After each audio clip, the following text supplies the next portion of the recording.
নমস্কাৰ সন্মানীয় অধ্যক্ষ মহোদয় আৰু মহামান্য মহোদয় মাননীয় অধ্যক্ষ মহোদয় আজি পবিত্ৰ সদনৰ মজিয়াত প্ৰথম অৱস্থাৰ পৰাই এটা বিষয়ক এৰাই চলা হৈছে আৰু সেই বিষয়টো হৈছে সময় মাননীয় অধ্যক্ষ মহোদয় বেদখল মুক্তকৰণৰ দ্বাৰা অসমৰ বনাঞ্চলসমূহ সংৰক্ষিত কৰিবলৈ আমাক প্ৰকৃতাৰ্থত কিমান সময়ৰ প্ৰয়োজন হ'ব মাননীয় অধ্যক্ষ মহোদয় বেদখল মুক্তকৰণ কৰি অসমৰ খিলঞ্জীয়াৰ ভৱিষ্যত সুৰক্ষিত কৰিবলৈ আমাক কিমান সময়ৰ প্ৰয়োজন হ'ব তাৰ কোনো স্পষ্টতা আজিৰ বিধেয়কখনত উল্লেখ কৰা নহল মাননীয় অধ্যক্ষ মহোদয় আপোনাৰ জৰিয়তে সন্মানীয় চৰকাৰী পক্ষৰ সদস্যসকলক মনত পেলাই দিব বিচাৰি আমাৰ অসমৰ মাননীয় মুখ্যমন্ত্ৰীগৰাকীয়ে যোৱা জুলাই মাহত দিয়া আজি সংবাদ মাধ্যমৰ বিবৃতি অনুসৰি তেওঁ কৈছিল যোৱা 4টা বছৰত অসমত বেদখল মুক্তকৰণ কৰা ভূমিৰ সংখ্যা হৈছে প্ৰায় 1,19,548 বিঘা এতিয়াও মাননীয় অধ্যক্ষ মহোদয় আৰু 63 লাখ বিঘা ভূমি বেদখলকাৰী কবলতে আছে অৰ্থাৎ আজিৰ গতিত যদি বেদখল মুক্তকৰণ কাৰ্যসূচী চলে তেনেহ'লে অনাগত 20টা বছৰ লাগিব আমাক সম্পূৰ্ণৰূপে বেদখল মুক্ত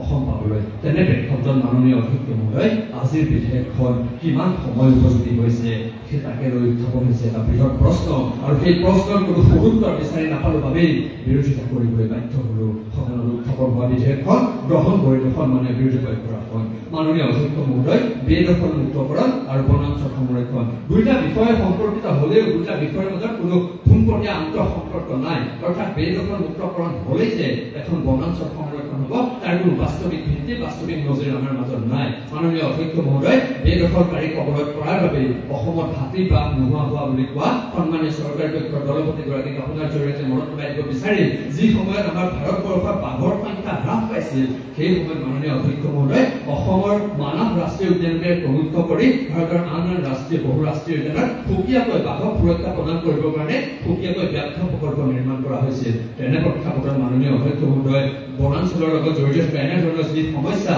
বনাঞ্চলৰ পৰিৱেশ তন্ত্ৰটো সুৰক্ষা দিবলৈ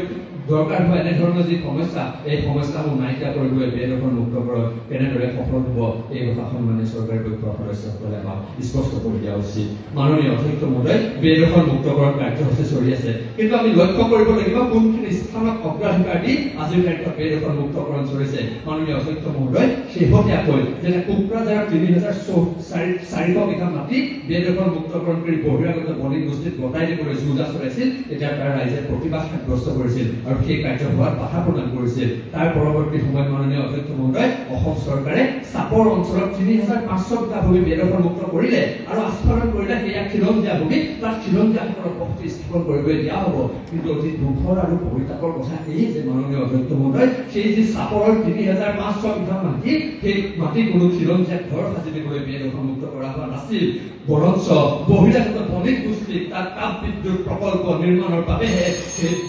সেই মাটিসমূহ বেদখল মুক্তকৰণ কৰা হৈছিল এনে প্ৰেক্ষাপটত আজি প্ৰশ্ন উত্থাপন হয় সন্মানীয় চৰকাৰী পক্ষৰ সদস্যসকলে খিলঞ্জীয়াৰ ভৱিষ্যত সুৰক্ষা কৰিব লাগিব গৈ আচলতে কোনসকল লোকক খিলঞ্জীয়া বুলি কৈছে কোনসকল লোকৰ ভৱিষ্যত সুৰক্ষাৰ কথা কৈছে সেয়া তেওঁলোকে স্পষ্ট কৰক মাননীয় অধ্যক্ষ মহোদয় আজিৰ অসমত খিলঞ্জীয়া সমস্যা হাজাৰটা আজিৰ অসমত খিলঞ্জীয়াই নিজৰ জাতিগত সমস্যাক ধুই আন্দোলন কৰিবলগীয়া হৈছে যোৱা 10 ছেপ্টেম্বৰ অৰ্থাৎ কালি ধুবুৰী গোলকগঞ্জত খিলঞ্জীয়া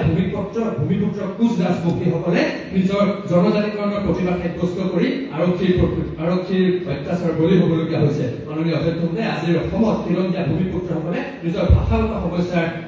সন্মুখীন হ'বলগীয়া হৈছে তেনে প্ৰেক্ষাপটত মাননীয় অধ্যক্ষ মহোদয় বেদখল মুক্তকৰণে খিলঞ্জীয়াৰ ক্ষেত্ৰত থকা এই সমস্যাসমূহ কেনেদৰে নাইকিয়া কৰিব আমাক তেওঁলোকে স্পষ্ট কৰি জনাওক মাননীয় অধ্যক্ষ মহোদয় বেদখলকাৰী অসমৰ জৈৱ বৈচিত্ৰ্য বিনষ্ট কৰিছে বুলি কোৱা সন্মানীয় চৰকাৰী পক্ষৰ সদস্যজনক আপোনাৰ জৰিয়তে কেইটামান প্ৰশ্ন উত্থাপন কৰিব বিচাৰিছো যি সময়ত মাননীয় অধ্যক্ষ মহোদয় নামনি অসমত ফ'ৰলেন নিৰ্মাণৰ বাবে বনাঞ্চল ধ্বংস কৰা হৈছিল যি সময়ত মাননীয় অধ্যক্ষ মহোদয় কেৱল ফ্লাইঅভাৰ নিৰ্মাণৰ কাৰণে